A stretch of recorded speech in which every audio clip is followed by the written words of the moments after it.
Telangana DEECET ద్వారా ఎవరైతే D.Ed చేద్దాం అనుకుంటున్నారో ఈ వీడియోలో కొన్ని ఇంపార్టెంట్ పాయింట్స్ చెప్పడం జరుగుతుందండి.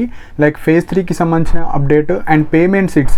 సో ఎవరికైతే ఫేజ్ 1 ఫేజ్ 2లో సీట్ రాని వాళ్ళు కావచ్చు, కొంచెం పెద్ద ర్యాంక్ ఉన్న వాళ్ళు లైక్ పేమెంట్ సీట్ కావచ్చు, అండ్ కొంతమంది ఇంటర్మీడియట్ తర్వాత ఓన్లీ డిఎడ్ ఎంట్రన్స్ రాసి డిఎడ్ చేద్దాం అనుకొని కొంచెం పెద్ద ర్యాంక్ వచ్చి కాలేజ్ రాని వాళ్ళు దీని మీదనే ఆధారపడి ఉన్నారు. సో మరి ఇప్పుడు వాళ్ళకి సీట్ రాకపోతే ఈ 1 ఇయర్ వేస్ట్ అవుతుంది. సో వాళ్ళు ఏం చేయాలి? అండ్ కొంతమంది డిగ్రీ కావచ్చు, కొంతమంది పీజీ చేసి దీని కోసం వెయిట్ చేసే వాళ్ళు ఉంటారు.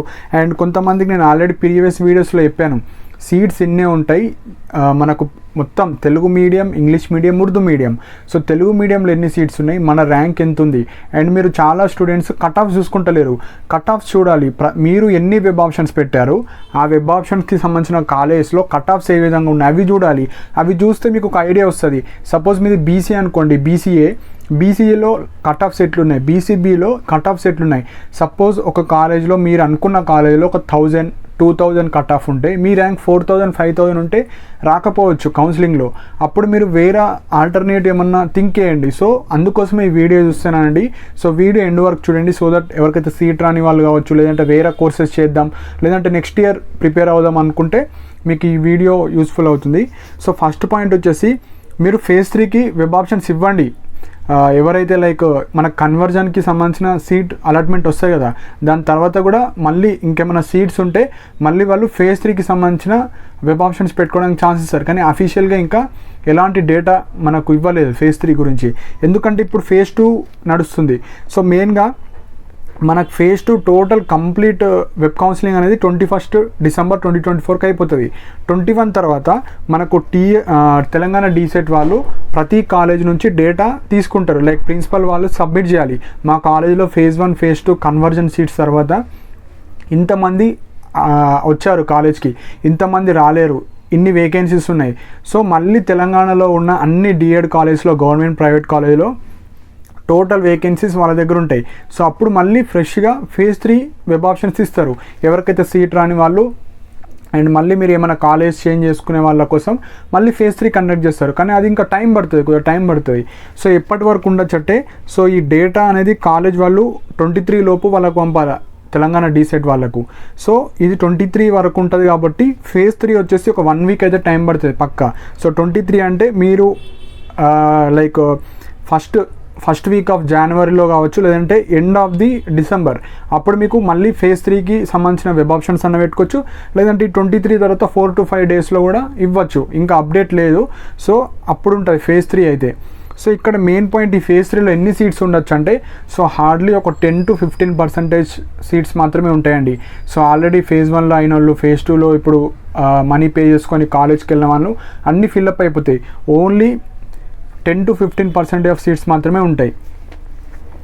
సో నెక్స్ట్ పాయింట్ వచ్చేసి, ఇక్కడ main criteria rank, caste, medium కూడా. ఇక్కడ Telugu medium, English medium, Urdu medium, ఏ మీడియంలో ఎగ్జామ్ రాస్తారో ఆ టైప్ ఆఫ్ కాలేజ్కి మాత్రం మీరు అప్లికబుల్. వేరే మీడియంకి అయితే లేదు కాబట్టి ఇవే మేజర్గా.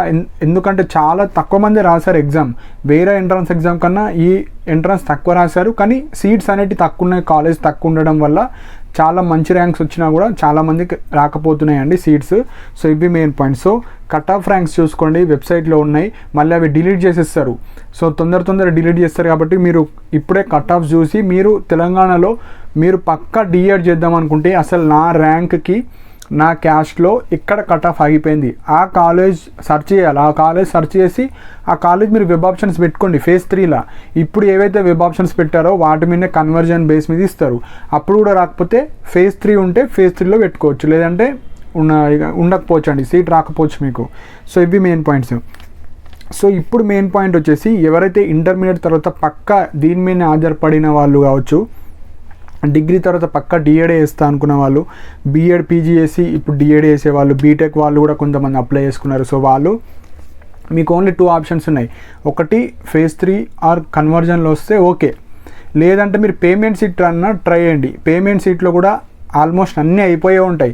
కానీ ఒకసారి వెళ్ళి కనుక్కోండి, అవి కూడా ఏడా మీకు నచ్చిన ప్రైవేట్ కాలేజ్, లేదంటే మీ జిల్లాలో వేకెన్సీ లేకపోతే పక్క జిల్లా కన్నా వెళ్ళి పేమెంట్ సీట్ ఏడైనా ఫీజు కట్టాల్సిందే. సో అదేదో వేరే డిస్టిక్లో అయినా పేమెంట్ చేస్తే మీకు అదే ఫెసిలిటీస్ ఉంటాయి. అంటే ఇక్కడ అటెండెన్స్ కావచ్చు, ఏమన్నా వాళ్ళు ఏవైతే ప్రొవైడ్ చేసే ఫెసిలిటీస్ ఉంటాయో వేరే డిస్ట్రిక్ట్లో కూడా ఉంటాయి కాబట్టి మనీ ఏడైనా ఒకటే కాబట్టి మీరు మీ జిల్లా కాదు పక్క జిల్లాలో కూడా పేమెంట్ సీట్స్ మీరు వెళ్ళి తెచ్చుకోండి. ఎవరు పక్క నేను డిఎడ్ చేస్తా ఇదే అకాడమిక్ ఇయర్లో అనుకుంటే అన్ని ప్రైవేట్ కాలేజ్కి మీరే వెళ్ళాలి.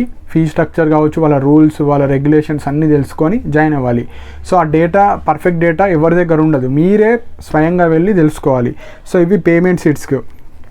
లేదు నాకు ఇప్పుడు రాలేదు, నెక్స్ట్ ఇయర్ ఆగి రాసుకుంటా అంటే మళ్ళీ జూన్లో నోటిఫికేషన్ వస్తుంది. నెక్స్ట్ జూన్ 2025 జూన్లో వస్తుంది.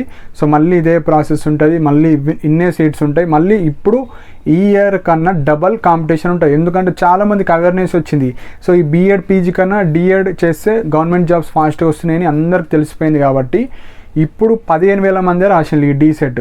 కానీ నెక్స్ట్ ఇయర్ చాలామంది రావచ్చు. ఎందుకంటే పీజీకే 30,000 40,000 మంది రాస్తారు. కానీ ఇప్పుడు అందరికి అవేర్నెస్ వచ్చింది గవర్నమెంట్ జాబ్స్ వల్ల.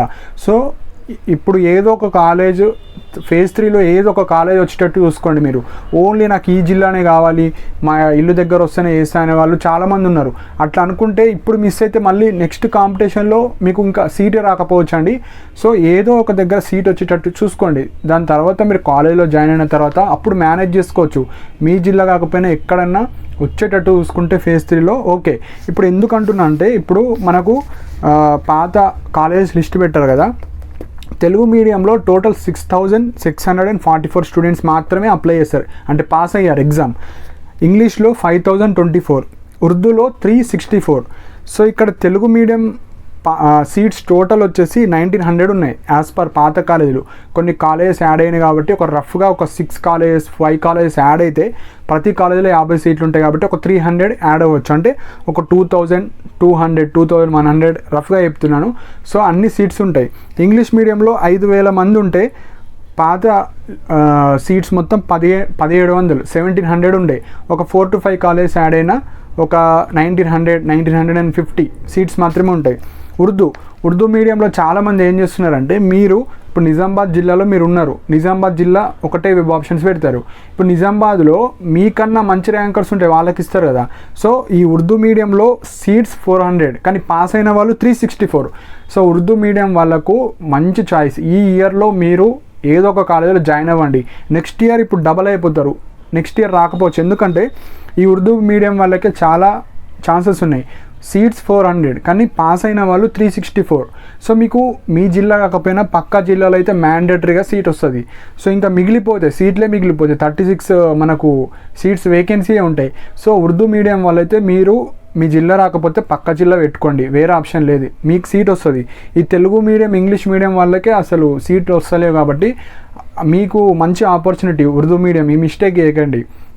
ఈ తెలుగు మీడియం ఇంగ్లీష్ మీడియం వాళ్ళు మీకు 1:3 1:2 రేషియో ఉంది కాబట్టి సపోజ్ ఒక సీట్ ఉంటే 3-4 ఉన్నారు. కానీ నెక్స్ట్ ఇయర్ ఎక్కువ అవ్వచ్చు కాబట్టి ఓన్లీ 4-5 వెబ్ ఆప్షన్స్లు 5-6 వెబ్ ఆప్షన్స్లో అయితే పెట్టకండి. ఇప్పుడు ఫేజ్ 3లో ఇప్పుడు ఫేజ్ 1 ఫేజ్ 2లో సరే మిస్టేకేషన్లో అనుకున్నారు అయిపోయింది. కానీ ఫేజ్ 3లో అన్నీ పెట్టేసేయండి. ఎక్కడ ఎంతైనా దూరం ఉండే నా డిఎడ్ కాలేజ్ అక్కడికి వెళ్ళి మాట్లాడుకొని ఒక 5,000 10,000 ఇచ్చి నేను వేరే డిస్టిక్ అనుకుంటే మాట్లాడుకోవచ్చు. అంటే ఎవరైతే పక్కా డిఎడ్ చేద్దాం అనుకున్న వాళ్ళ కోసమే చెప్తున్నా. నార్మల్గా నెక్స్ట్ ఇయర్ ట్రై చేస్తా లేదంటే ఏదో టైంపాస్కి అప్లై చేసే డిఎడ్ అనుకునే వాళ్ళ కోసం కాదు.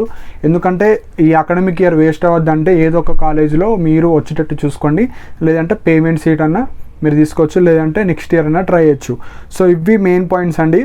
సో కట్ ఆఫ్ చూడండి. ఇప్పుడు నాకు ఈ ర్యాంక్కి నాకు వస్తుందా రాదా అంటే మీరు పెట్టిన ఏవైతే కాలేజ్కి వెళ్దాం అనుకుంటున్నారో ఆ కాలేజ్ నేమ్ డిస్ట్రిక్ట్ ఓపెన్ చేసి మీ కేటగిరీలో కట్ ఆఫ్ ఎంత ఉంది అది చూస్తే మీకే అర్థమవుతుంది. సో అలా మీరు చూసుకోండి.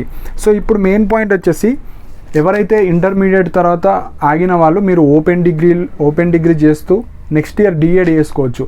అట్లా వెయిట్ చేస్తా అంటే లేదు, డిగ్రీ కంప్లీట్ అయ్యి ఇప్పుడు డిఎడ్ చేసేవాళ్ళు మీరు కూడా ఓపెన్లో పీజీ చేయండి, ఇటు రెగ్యులర్ మోడ్లో డిఎడ్ వేసుకోవచ్చు. అండ్ ఎవరైతే బీఎడ్ చేసిన తర్వాత మీరు ఇక్కడ డిఎడ్ వేద్దాం అనుకుంటే మీరు ఓపెన్లో పీజీ అప్లై చేసుకొని నెక్స్ట్ ఇయర్ అయినా డిఎడ్ చేయండి. సో ఈ డిఎడ్ పక్కా చేద్దాం అనుకున్న వాళ్ళైతే వేరే కోర్స్ చేస్తూ ఈ డిఎడ్ చేయండి. ఎందుకంటే ఇప్పుడు ఈ 1 ఇయర్ వేస్ట్ చేసే బదులు మీరు ఇప్పుడు జనవరి సెషన్ స్టార్ట్ అవుతుంది, అంబేద్కర్ యూనివర్సిటీలో మీరు ఓపెన్ డిగ్రీ పీజీ అవి వేసుకోవచ్చు. సో ఇవి మెయిన్ పాయింట్స్ అండి. కట్ ఆఫ్స్ అయితే మీరు ఏ కాలేజీలో వెళ్దాం అనుకుంటున్నారో అవి ఓపెన్ చేసి మీకు ఎంత ర్యాంక్ ఉంది, లాస్ట్ మీ క్యాష్లో ర్యాంక్ ఎంత ఉంది అవి చూసుకోండి. సో ఇవి మెయిన్ పాయింట్స్ అండి. మీకు ఏమైనా డౌట్స్ ఉంటే కింద కామెంట్ సెక్షన్లో మెన్షన్ చేయండి. అండ్ ఇలాంటి అప్డేట్స్ కోసం నా ఛానల్ని సబ్స్క్రైబ్ చేసుకోండి. And thank you for watching my video.